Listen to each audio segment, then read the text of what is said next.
Assalamualaikum warahmatullahi wabarakatuh. Perkenalkan, nama saya Dea Anggi dengan NPM 2001081001. Di sini saya akan menjelaskan tentang etika membuang hajat. Nah, etika membuang hajat itu sendiri ada 13 macam. Yang pertama yaitu menyegerakan membuang hajat. Jika seseorang tersebut telah berniat untuk membuang hajat atau ingin membuang hajat, maka itu diwajibkan untuk disegerakan, karena itu juga berguna bagi kesehatan dan juga agamanya.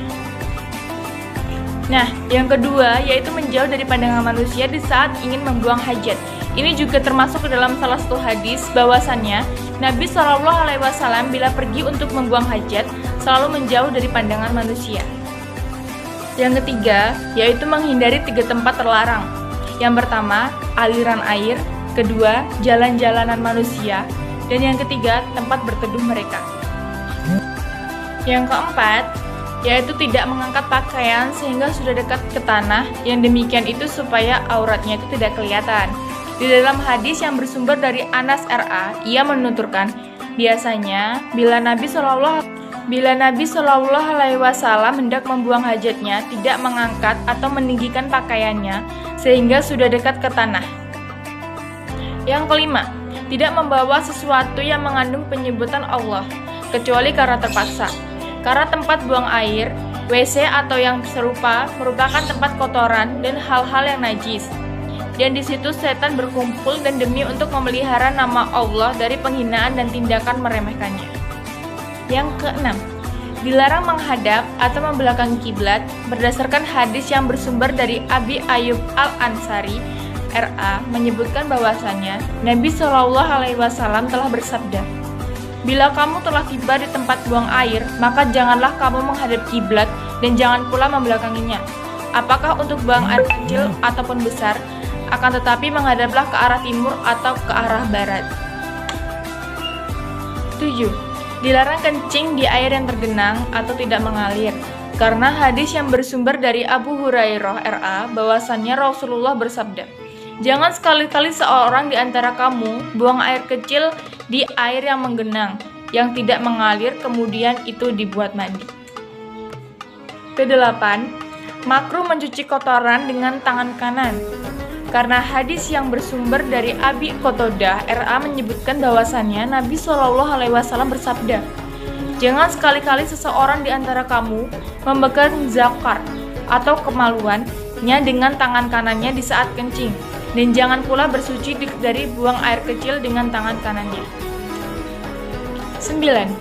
Dianjurkan kencing dalam keadaan duduk, tapi boleh jika sambil berdiri. Pada dasarnya, buang air kecil itu dilakukan sambil duduk. Berdasarkan hadis Aisyah RA yang berkata, siapa yang telah memberitakan kepada kamu bahwa Rasulullah SAW kencing sambil berdiri, maka jangan kamu percaya. Sebab Rasulullah SAW tidak pernah kencing kecuali sambil duduk. 10. Makruh berbicara di saat buang hajat kecuali darurat.